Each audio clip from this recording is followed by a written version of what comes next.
পৃথিবীতে নিঃস্বার্থ যদি কোনো ভালোবাসা হয়ে থাকে, সেটা হলো মায়ের ভালোবাসা। আপনার মা আপনাকে যেভাবে ভালোবাসবে, যতটা যত্ন করবে, পৃথিবীর কোনো মানুষ এভাবে আপনার যত্ন করবে না।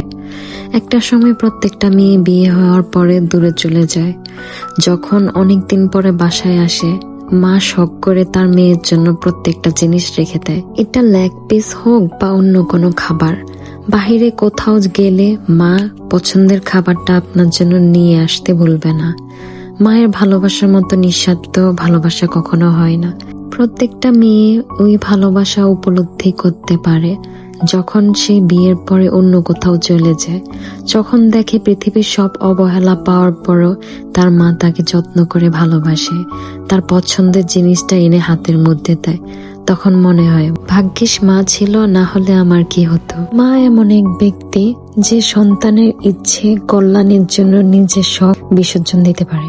নিজের অংশের খাবারও ছেলে মেয়েদের জন্য আলাদা করে সরিয়ে রাখতে পারে। নিজের স্বপ্নগুলো আড়াল করে ছেলে মেয়েদের জন্য স্বপ্ন বুনতে পারে। প্রতিদিন ব্যস্ত সময় থেকে নিজের মা বাবার জন্য একটু সময় বের করবেন, তাদের মাথায় হাত বোলাবেন, তাকে আদর করে দিবেন। দিন শেষে প্রত্যেকটা মা বাবা চায় একটু ভালোবাসা। তাছাড়া আমরা আমাদের মা বাবাকে আর কিছু দেওয়ার নেই।